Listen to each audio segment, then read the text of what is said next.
Hello, this is Dorie Clark, and we are here for another weekly edition of Better, which is Newsweek's interview show talking about how to make your life and your career better in all of the possible ways. And we are here this week talking with Whitney Johnson about how to develop your talent and the talent around you. She's the author of the new book, Smart Growth. Whitney Johnson, so glad to have you here. Dorie, thank you for having me. It's a pleasure. So, if you are watching and dialing in here live, please feel free to type into the chat box and let us know who you are, where you are dialing in from, and also any questions that you have for Whitney Johnson about her book, Smart Growth, and about talent development in general. We are going to be diving into all of the issues. And Whitney, a place that I wanted to start, you actually say in your book, I think this might even be the first sentence of Smart Growth, that growth is our default setting. What does this mean? Because it seems like it's so hard sometimes for people to actually do it. If it's our default setting, why? What's the disconnect here? Yeah, it's such a great question, and I will start by saying we are wired to grow. If you look at someone asked me this the other day, and I my first comment was, well, this was a little bit of a vast intuitive leap of like, I just know it's true. So then I had to go find all the science to back us up. But basically, if you look at neuroplasticity, you know that our brains are wired to grow, our brains are wired to change. And so it is our default setting. We are meant to grow. And I think that the challenge is that even though they're wired to grow, they're also wired to feel safe. And so we have these opposing forces. And then the question becomes is, do we use our free will, our sense of agency to overcome the piece of our brain that wants to run away from anything that seems scary that would prevent us from growing? So that's what I mean by growth is our default setting.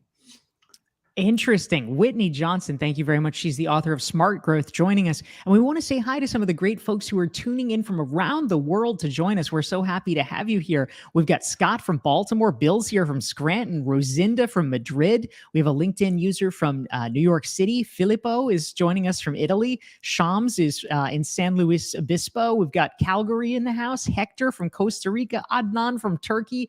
Annette is here from Southern California, and many more. We're so glad to have you. Please type your questions for author Whitney Johnson into the chat box.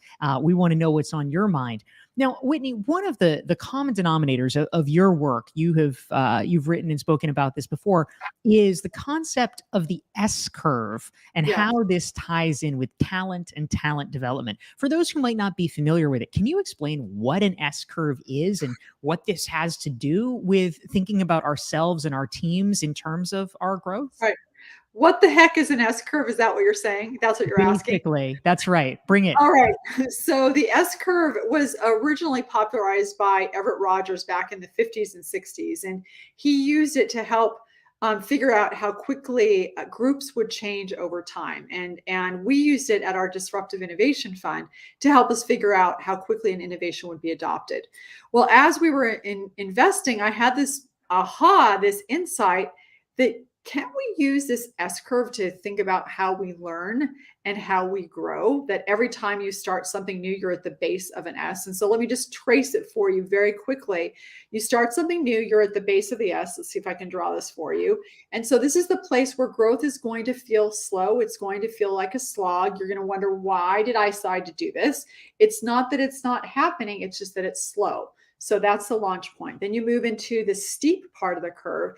And this is that part where all of your neurons are firing. It feels exhilarating. It's hard, but not too hard. And so this is the sweet spot where growth feels, and it is fast and it feels fast. And then you get to mastery. And that is the place where you've figured a few things out. You're no longer overwhelmed. Now you might be a little bit underwhelmed. You're no longer enjoying the feel-good effects of learning. And so growth is again slow. Well, it's actually now slow. So at the launch point, it feels slow. In the sweet spot, it feels fast and is fast. And in mastery, growth is slow. And when you understand that, it becomes this very simple, very visual model for us to picture what growth looks and feels like, the emotional arc of growth. And that allows us to become better. Yes. Good callback, by the way. Very nice. You're welcome. You're welcome. Oh, I love that. Well, the S curve is definitely a useful concept, and in fact, this is one of my favorite things to do as well, is to take enterprise level business concepts and apply them to our own lives and careers. In fact, in my first book, Reinventing You, that was pretty much what I did, was take all the branding and marketing techniques that I would use in consulting for companies and saying, well, what would it look like if we applied them to an individual? And so I love it that you do that as well, Whitney. Right on. Yeah, yeah, yeah. Yeah, it is interesting. It's so fun too because and I suspect that we were doing this almost in parallel because when I was working on Wall Street, I was an equity analyst. I came across Tom Peters, a brand called You, which you probably know very well. And I thought, wait a second, let's not just think about momentum of stocks, let's think about momentum of people. And then took the framework of disruption, applied it to people. And like you said, now the S curve to people. So we're going down these parallel paths. Absolutely. We are here with Whitney Johnson. You can learn more about her at whitneyjohnson.com. And her new book is called Smart Growth. You can check it out all of the places that books are sold. If you are enjoying this conversation, please hit the like button and the share button so that your friends on whatever social media network you are watching this on can also benefit from the great conversation with Whitney about how to develop your own talent and the talent around you. And we want to say hi to some of the great folks who are tuning in to join us. We have Michelle here from California. We have Peterborough, UK in the house. Freddie's here from Fort Lauderdale. Ivana from New York. We've got John here. We've got Marion from Atlanta. Sabrina from North Carolina. Dana from Ipswich. We've got Kristen from Dallas. Kathleen Cruz is here. Robin's here from Florida, and many more. We're so glad to have you. And type your questions into the chat box for author Whitney Johnson. Now, Whitney, you were alluding a moment ago to one of the other concepts besides the S curve that Mm. you have really sort of made your own when it comes to career development. You, of course, spent a lot of time working with the late Clayton Christensen, who was the creator of the concept of disruptive innovation and really popularized that at the corporate level. You have, in your previous books, one was called Disrupt Yourself, in fact, talked about the need to apply those principles in our own lives. Now, for a lot of people, when they hear disruption, that doesn't sound like a good No, thing. That doesn't sound very yeah. desirable, but you claim it is. Tell us why. Yes, it is. If you want to become better, see, I'm going to do the callback 3 times. I'll find one more time to do it. All right. So if you're thinking about growth and I want to grow, and now you've got this map of what growth looks like, the S curve of learning. Disruption comes into play in 2 instances. Number one is when you get to the top of an S curve, you completed the growth cycle. If you want to continue to grow, you will need to disrupt yourself and jump to the bottom of a new curve. So that's disruption or self-disruption writ large. But there's also these micro disruptions that you do is all along that growth curve. We have a personal disruption framework. There are 7 accelerants, and those micro disruptions become the mechanism by which you make progress. You step back from who you are to slingshot into who you want to be by doing things like figuring out how to embrace your constraints, leveraging failure, playing to your distinctive strengths, and taking the right risks. And so that's when I talk about personal disruption, what I'm saying is you are both the incumbent and the upstart. You're both Goliath and David. And with personal disruption, you are disrupting you. And it's a good thing because it's the mechanism by which you make progress, by which you step back in order to move forward. I love it. Sometimes we have to be willing to make those changes, even when they feel very risky in the moment. So thank you for that, Whitney. And to the point of S curves and where we are in our growth cycle, Annette actually had an interesting question. I believe this is specifically about maybe the ideation around your new book, Smart Growth, or the process of it. But she wants to know, Whitney, can you talk about your own S curve growth experience with Smart Growth? How did you come up with the idea for this? Where are you falling right Yeah. now? Yeah, How with do you this apply book. this to your own life? Yeah. Okay. Hi, Net. Nice to see you. So what I would say with the book itself is in the prior 2 books, Disrupt Yourself, Build an A Team, the S curve was there, but it was very much in the background. It was kind of this script that was powering things, but it was a supporting actor. And one of the things that happened is that as I would go out and talk to people, do workshops, do keynotes, people kept coming back to the S curve. I remember going on Dan Pink's Pinkcast, and he said, "Let's talk about the S curve." Even though I said we're talking about building teams, and so there was this thought of, "Oh, we need to write about this." And so you could argue I was on one S curve of going in one direction, talking about teams, and I had someone kind of push me, or multiple people push me and say, "No, you need to write about this." But then you decide to write about it, and you make the decision, we're going to write about this book. And there's all this messiness. Anybody who has ever written a book ever will know there is a lot of time spent at the launch point figuring out, what do I want to say? How do I want to say it? And how do I begin? And it took, I would say, a good 3 to 6 months of sort of, even though I knew these ideas, 3 to 6 months of figuring out how I wanted to talk about this. And then moved into the sweet spot. But I will say, when we were close to the end, this step back came when I had a friend review the book and eviscerate the book and say, "This is not the book that you want it to be. You say you're a writer, be a writer." And I was so grateful, because then I was able to take that information, incorporate it, and now I have a book that I feel is a great book. That's so interesting, Whitney. And, props to you, because certainly a lot of people, if they were thinking that they were at the finish line and then a friend said, actually, no, might be very discouraging. But it sounds like you use that as a further lever to propel yourself forward. Out of curiosity, what would you say was wrong, quote unquote, with the first draft of the book? And what did you change to make it even better in the version that we now see of Smart Growth? Yeah, that's a great question. So I think there were two things. Number one is that there were a number of places where I was in my head talking 3 or 4 steps ahead of people. So I was making all sorts of assumptions of prior knowledge. And she said, you can't assume that people are in your head. So you've got to walk it back and be much more explicit about what it is you're saying. The second thing that happened is that she said, I don't think she used this word, but this is the word that stuck in my mind. It sounded too chirpy. And what do I mean by that? I have had all these experiences, many of which have been challenging, that I live with, and I have assimilated and grown from them. But I didn't have any of those experiences in the book. And so it came off as, well, and then you do this, and then you do this, and then you do this, and life will be grand. She said, no, you have to include those experiences so that you are both relatable and credible. And so I went back, and for example, and there's a couple of stories in the Explorer chapter about making a very bad business decision and losing hundreds of thousands of dollars that would not be in the book without that little nudge from my friend Julie Berry.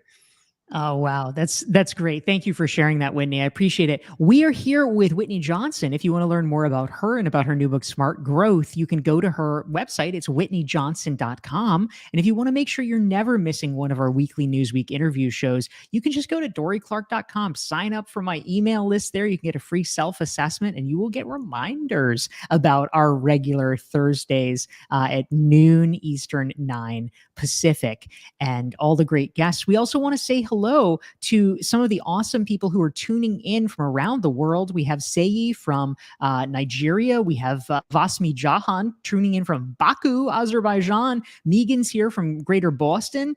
We have Cincinnati in the house. We have Cheryl from Minneapolis. We have Mona here. Carlos is in Colombia. We've got Jennifer. Diane is here from Cleveland. Estelle from France. We have London. Andreas is here from Cyprus, and many more. So thank you so much for joining us. And Whitney, a great question came in from from Tammy.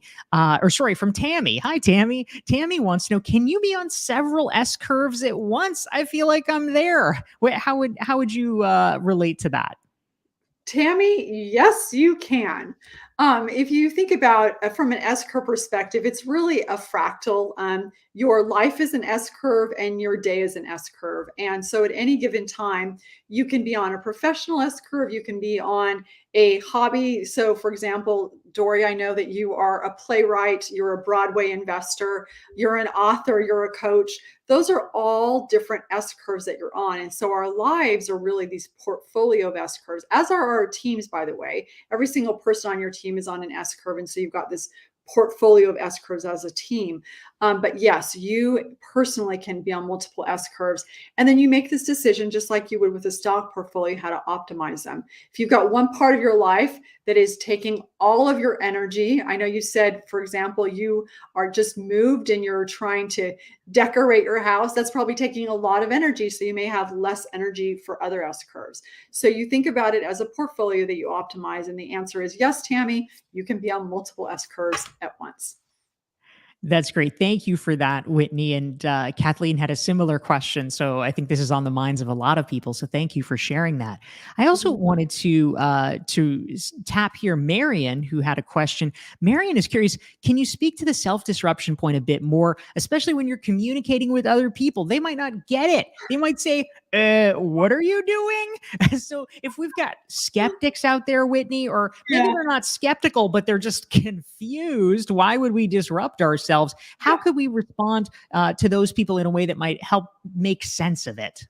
Yeah, Marion, it's such a great question. And I know when I left Wall Street, I was an equity analyst, I was award winning, and I said to my boss, I'm going to leave my job and become an entrepreneur. And I remember she said to me, basically, have you lost your mind?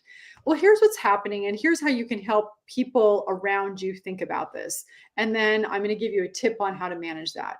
So, whenever you disrupt yourself, here's what's happening. You are on this y axis of success.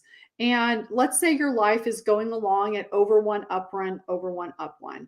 And so, for example, my life, it was doing all the functional jobs that I needed to do. I was able to put food on the table. I felt this sense of standing and belonging in the community. But there was an emotional job that was not being done.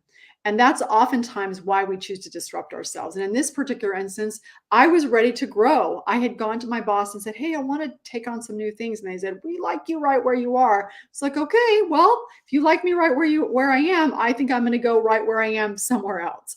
And so what happens when you disrupt yourself is you are going from here on the y-axis, you're coming down, let's say from a 12 to a 10, because you believe that in the future, you're going to be over one up three or over one up five. Now, how do you socialize this with people around you? Possibly your family, possibly your friends. When you disrupt yourself, you are by definition disrupting the people around you. When you want to jump to a new curve, you are requiring, in some instances, the people around you to jump to a new curve as well.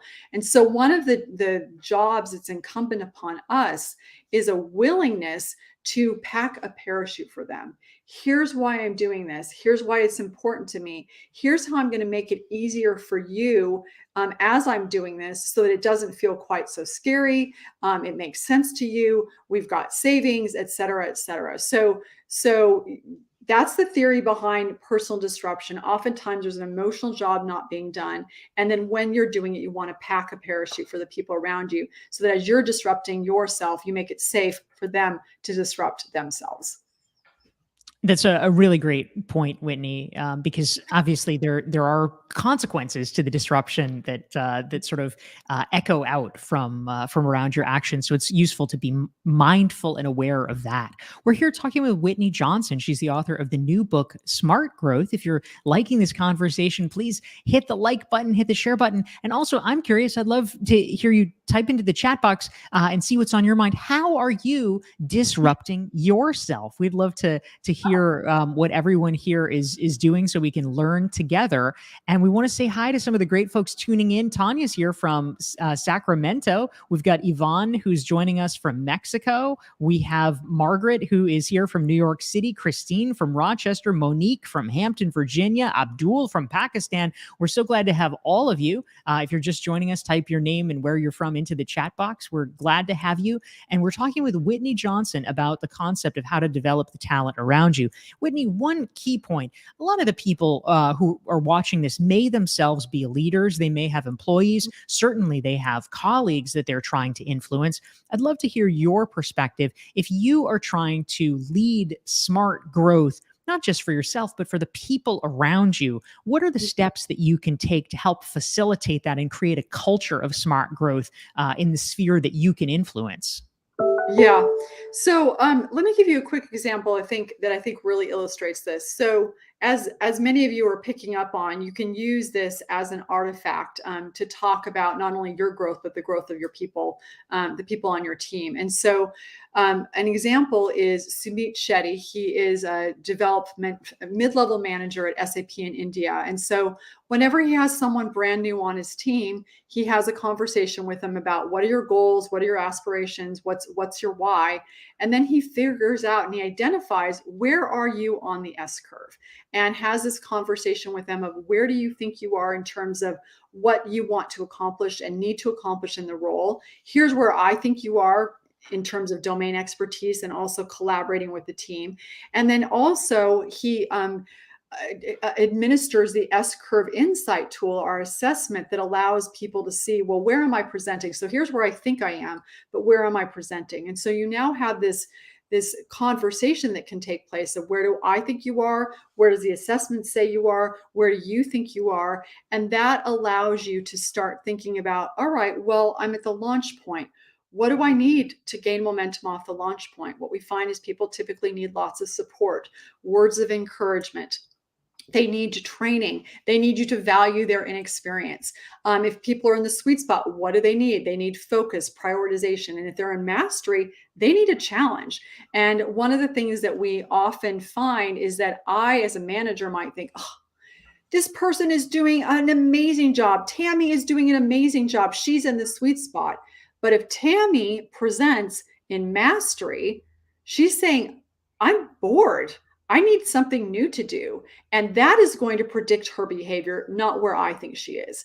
And so back to Sumit Shetty, when he has this as an assessment, it starts that conversation around development. And then you as a manager are investing in them. They feel invested in you. And also, I'm sure you all have surmised, this becomes a really, really valuable retention tool. Because if people feel like there is growth upside, they are much less likely to leave. Yeah, that's such a great point. Whitney Johnson, thank you. She's the author of the new book, Smart Growth. We want to say hi to some of the great folks tuning in. Tom is joining us from Chicagoland, Mayada from Dallas. We have Anita from Canada, Eduardo from Mexico, Pankaj from India. We've got Javad from Iran. We're so glad to have all of you. And Whitney, Kathleen had a great question that I think is probably on a lot of people's minds. She's curious, what next step decision criteria do you suggest for people who are on a curve that isn't complete, but you feel like you're stalled or you're thinking it's not on track? If you're somewhere, stuck in this S and it's not going Yeah. the way you think it should, what should you do then?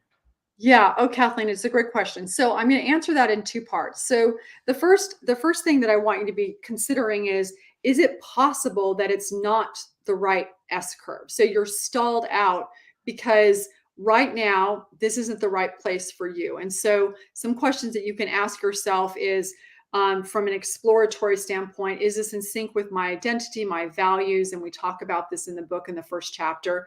And then you want to do some collection of data. Are you able to get the resources that you need in order for you to move into the acceleration part of that S curve? And so that's the first thing that I would ask you to consider is maybe it's no longer the right S curve for you and you're stalling out for a reason. If you decide to jump to a new curve, remember that no S curve is ever wasted. The second thing I would say is if you're on this curve and you feel like you're not getting to completion, you feel like you're stalling out. By the way, I do think that this is some of what's happening to many people in the world right now is we've been on this S curve, then COVID hit, and we've been grappling with COVID. And there are many people who are, we've talked about the great resignation. I think it's the great aspiration where people are saying, I want more. I do think there is an element of people just saying, I'm just tired. I'm tired. And so I'm stalled out because I'm tired. And so one thing I would say is you're on this mountain of an S curve. Maybe you just need to take a break. You need to rest. Tiffany Schlein calls rest as a technology. Step back, zoom out, and just take a quick breather. That may very well be the thing that you need to get the momentum and the energy that you need in order to move into completion along the curve. And do not dismiss the importance of having getting advice like I did with my book. It was stalled in the sense that I knew it could be a great book, but I didn't know quite what I needed to do. And so when I was willing to turn it over to someone and say, you're an expert, take a look at this, knowing that she could rip it up, and she did, but that gave me what I needed. It gave me the information I needed so that I could complete that curve. And so if it's the right curve, you may just need a break. And if it's the right curve, you may want to go out and get advice from other people. You're moving up that mountain. Maybe you need a Sherpa for a minute or two so that you can complete the growth cycle. I love that. That's really helpful, Whitney. I'm curious, in terms of your own professional career, it seems like you've been banging out books. We had Dare Dream Do, and we have A Team, and we have Disrupt Yourself, and we've got Smart Growth now.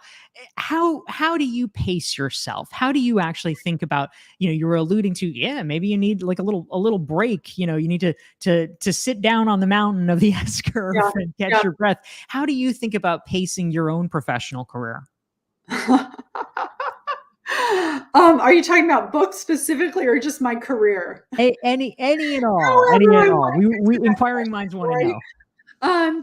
Yeah. So I would say right now I have a 10-year plan. So we have this business. It's Disruption Advisors. We have a technology tool, the assessment that I talked about, this S-Curve Insight platform that is very useful for leaders in building their team and configuring their teams, that we talked about actually in Harvard Business Review this month. And so we've got this 10-year plan to really build this out.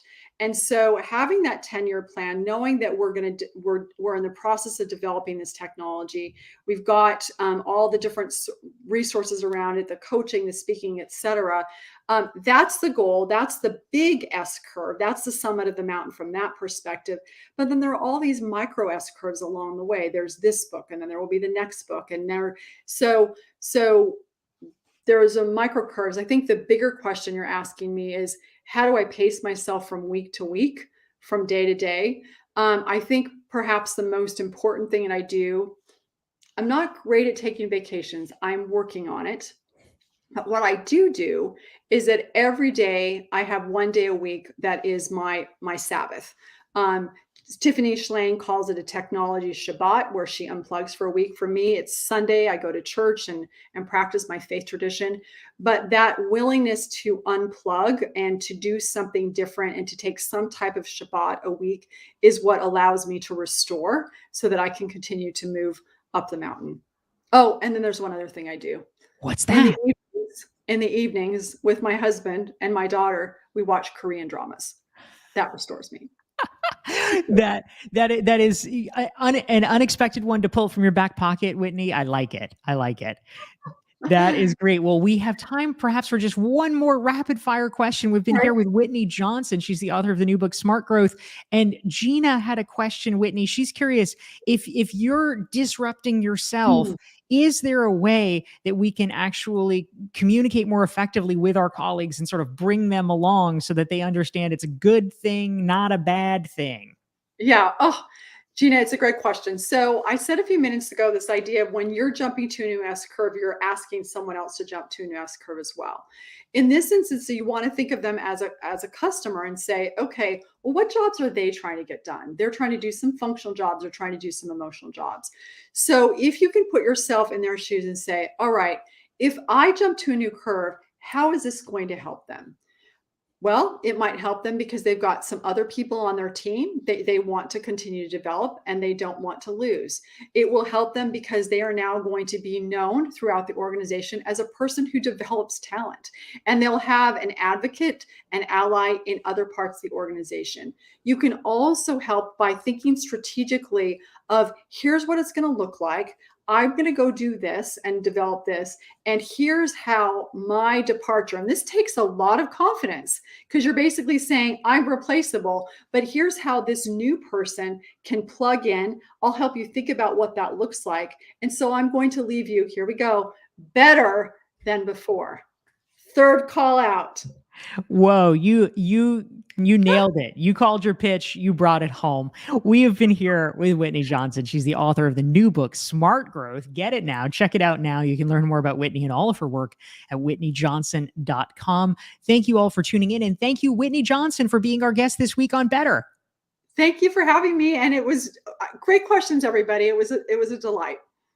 Thank you, and see you all next week. Take care.